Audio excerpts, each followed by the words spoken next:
부활 8일 축제 토요일에 보내드리는 오늘의 강론. 담당의 천주교 대성교구 한산성당 주임 안동훈 신부입니다. 오늘 복음은 마르코 복음 16장 9절에서 15절까지의 말씀입니다. 예수님께서는 주간 첫날 새벽에 부활하신 뒤 마리아 막달레나에게 처음으로 나타나셨다. 그는 예수님께서 7 마귀를 쫓아주신 여자였다. 그 여자는 예수님과 함께 지냈던 이들이 슬퍼하며 울고 있는 곳으로 가서 그들에게 이 소식을 전하였다. 그러나 그들은 예수님께서 살아계시며 그 여자에게 나타나셨다는 말을 듣고도 믿지 않았다. 그 뒤 그들 가운데 2 사람이 걸어서 시골로 가고 있을 때 예수님께서 다른 모습으로 그들에게 나타나셨다. 그래서 그들이 돌아가 다른 제자들에게 알렸지만 제자들은 그들의 말도 믿지 않았다.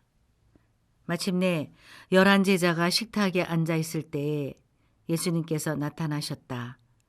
그리고 그들의 불신과 완고한 마음을 꾸짖으셨다. 되살아난 당신을 본 이들의 말을 그들이 믿지 않았기 때문이다. 예수님께서는 이어서 그들에게 이르셨다. 너희는 온 세상에 가서 모든 피조물에게 복음을 선포하여라. 대전 가톨릭 평화방송 애청자 여러분 안녕하십니까?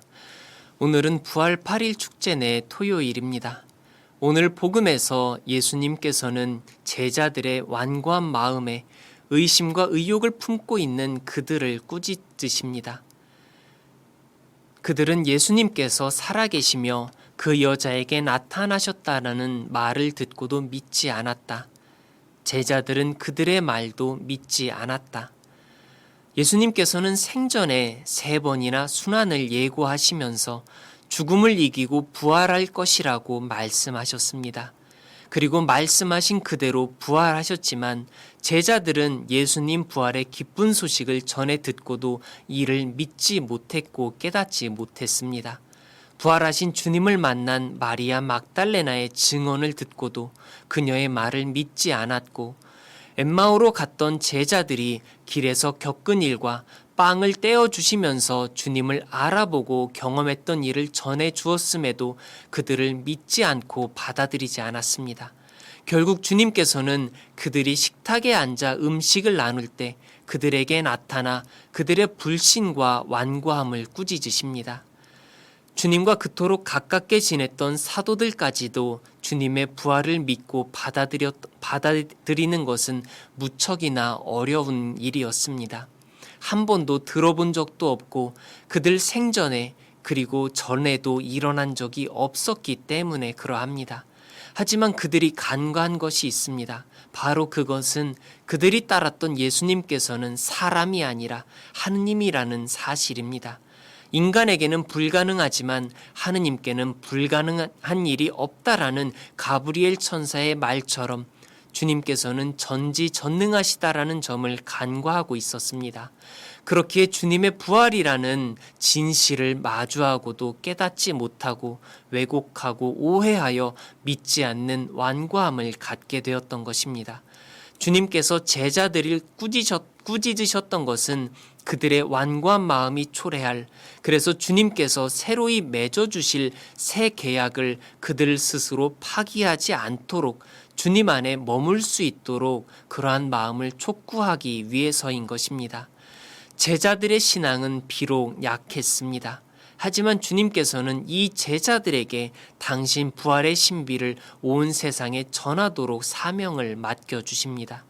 약한 신앙임에도 불구하고 이제 그 사명을 들은 제자들은 자신들의 삶 속에서 고통과 죽음을 불사하면서 이 부활의 신비를 전하기 시작할 것입니다.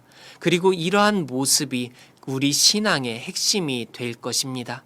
신앙이 약했음에도 불구하고 부활하신 주님께서는 그 제자들에게 교회의 초석이 되게 하시고 부활의 그 구원의 기쁜 소식을 전하게 하셨습니다. 주님의 부활을 믿는 것은 분명 어렵습니다.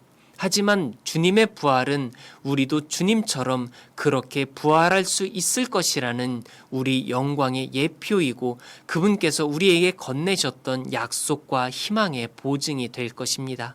그래서 주님의 부활을 의심하지 않는다는 것은 또한 우리의 부활과 우리의 희망 역시도 스스로 의심하고 포기하지 않는다는 것입니다. 제자들의 신앙은 비록 약하였지만 주님께서는 제자들을 버리지 않고 그들을 믿으셨습니다. 그리고 그들이 믿을 수 있도록 그들 앞에 나타나셨습니다. 제자들은 비록 믿지 못하는 불신과 완고함을 지니고 있었지만 주님은 제자들을 믿어주셨습니다. 그리고 그들을 다시 받아주셨습니다. 또한 그 믿음과 신뢰로 당신을 믿고 받아들일 것이라고 그렇게 확신하시며 기다려주십니다. 완벽한 믿음을 지니지 못해서 비틀거리면서도 한 걸음 한 걸음 주님께 나아갈 것이라고 그렇게 생각하셨습니다. 그리고 그런 발걸음을 내디는 우리들을 위해 당신 스스로 구원의 길을 열어주셨습니다. 주님께서는 우리를 믿고 당신 부활의 증인으로서의 사명을 맡겨주셨습니다. 그렇게 주님께서는 우리를 믿어주셨습니다. 우리는 주님을 믿지 못했고 그분의 부활의 소식을 깨닫지 못했다 하더라도 그분께서는 계약에 충실하신 하느님으로서 우리를 믿어주셨습니다. 우리가 다시 돌아와서 마음을 뉘우쳐 회개하여 그분의 부활을 믿고 그 부활의 기쁨을 누릴 수 있는 첫 제자, 첫 번째의 모습으로 살아갈 수 있도록 우리와 함께 머물러 주셨습니다. 우리를 꾸짖으셨지만 그 꾸짖으심은 우리가 잘 되기를 바라는 아버지의 마음으로 이루어진 것입니다. 우리를 기다려 주시고 우리가 주님과 함께 부활의 기쁨을 그리고 또 우리가 살고 있고 우리가 누리는 그 기쁨을 또한 온 세상에 선포하기를 또한 바라고 계십니다.